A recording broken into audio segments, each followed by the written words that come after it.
was signaling massive alarm at the Chiefs releasing, I don't know, let's call it the 16th best right tackle in football. Stefon Diggs is a self-proclaimed by Wild top 5 receiver in the league. Who I didn't say he's certainly playing like right. He was playing in like I don't think he's top 5, but Drake May's passer rating and his catch rate. Let's bring those up. Catch rate. Exactly. All of that. I don't see a ready-made in-house replacement.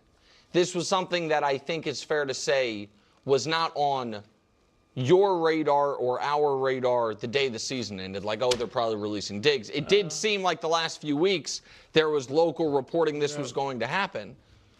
So what does this mean for your Patriots, buddy? First of all, take everything you said about Trent McDuffie and then just put a Patriots.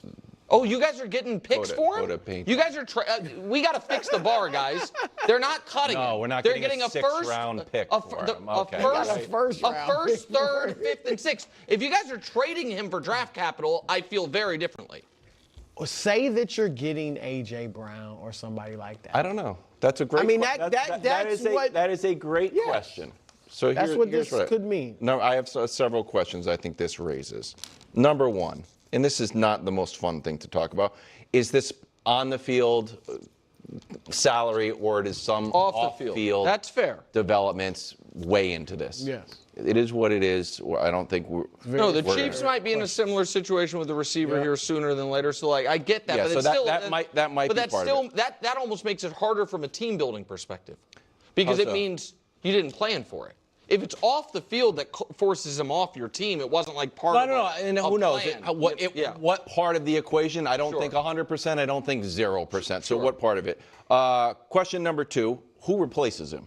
So is that an A.J. Brown thing? What do we do with this money? Is it a draft thing? Is there like a Brian Thomas Jr. trade out there? So who's going to replace Stefon either from a production standpoint and from a leadership standpoint? I know like it's silly to talk about the vibes, but there was a maturation that we saw from Vikings Stefon Diggs to Patriots in the Super Bowl Stefon Diggs, and he really led that group, and some of the younger players talked about how he was a leader on the field. And 3 for him, where does he go now?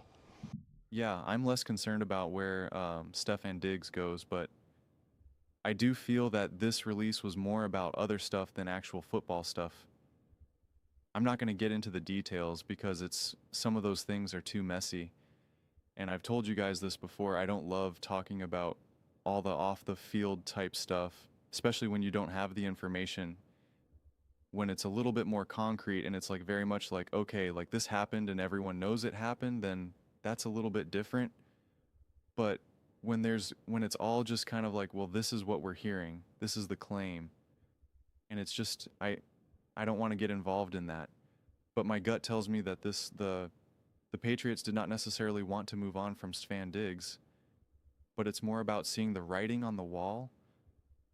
And that is where I agree with Nick, though, then, where it's just like that makes it even harder because that was not what they wanted to do. And Diggs is a legitimate hole to fill now. And a lot of chemistry and relationship building that they had with Ray Bell, Josh McDaniels, with Drake May, etc. And, all people kept saying was just how amazing of a relationship that Rail and Stefon Diggs has, that he's like kind of his offensive leader out there. And that is doing exactly what Vrabel wants and all this type of stuff. And those things do matter. They really do. We talk about like leadership, and leadership takes so many different ways of being experienced and how they interact. But like some of it is just holding other guys accountable.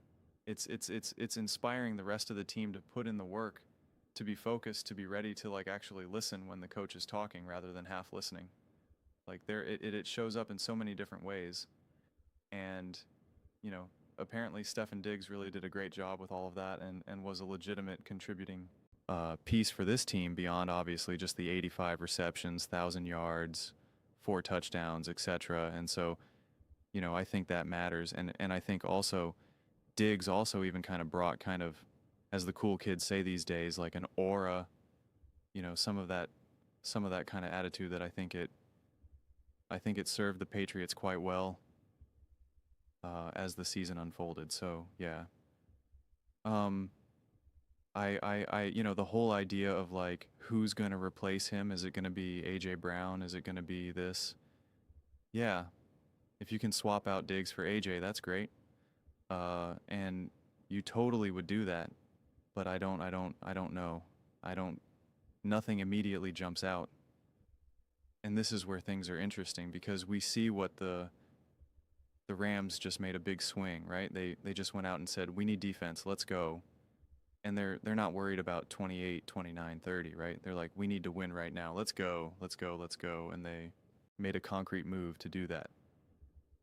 And they didn't get to the Super Bowl, right? They made the NFC Championship game. And Colin's saying, and this is exactly what the Bears need to do as well. They need to take a big swing. Who cares about the future right now in terms of like you have a chance to win right now? Caleb Williams is going to be expensive in a few years. Go out, make a big swing, get Max Crosby. And again, they made what the divisional round. And here you have the New England Patriots who literally made the Super Bowl, right? They got to the Super Bowl, won the AFC, and it's like, do they take a big swing? What is their big swing? And is that big swing in AJ Brown or something? And I'm interested to see what direction they take with regards to this. I think I don't know. It's not clear to me. And I think ideally you wanted to keep a Diggs and take a big swing and take a big swing. Apparently what the Rams want to do is that they want to rebuild that defense, but now they want to be flushed with Puka, Devontae, Lemon. Like they want to just be like, we are going to have the most elite offensive firepower that you could ever imagine. And so like it's, some of the different directions that these teams can take are pretty fascinating and pretty thought-provoking, and the way in which some of these teams decide to take a swing. And for me in this moment in time, it's unclear to me. It's just I don't know what the path forward is. It's also interesting in terms of like when you can trade a player versus when you just need to release them, like it's when you renegotiate a contract, like all of that, it can kind of get messy pretty quickly. So yeah, I know they were kind of talking about this, but I still think it catches you by surprise in terms of what's the plan? And when things like this unfold, I just think to myself, well, what's the plan? What's the plan? The Eagles reportedly want to maybe potentially move on from Dallas. It's like, well, what's the plan? It's like, well, they want to get Njoku, right? Or they're going to draft the title. It's like there's a clear plan. The Chiefs, I feel, though, have a clear plan with the draft capital that they're looking to acquire and what they're trying to accomplish, right? The Rams have a clear P plan. They're like, we don't care about the future right now. We got Stafford for one more year, maybe two. We are doing this, right? We are taking the swing. So, what is the plan for the New England Patriots? I don't know. Going to wait and see. Those are just my thoughts. I'd absolutely love to hear yours. What do you guys all think? What is the plan for the New England Patriots? How do you feel about Stefon Diggs being released? Let me know your thoughts. I read every single comment. So whether you agree with me or disagree with me, either way, let's get to some discussions. Let's get to some fights. But ultimately, let's just have some fun. And please do consider subscribing. We're building an amazing community here, and absolutely love to see you part of it. I want to build something that we all generally feel connected to, something that we're really excited to be a part of. I think we're well on our way to doing it. Please don't forget to give this video a thumbs up, as it really does help the visibility and the algorithm. Thank you so much. See you next time.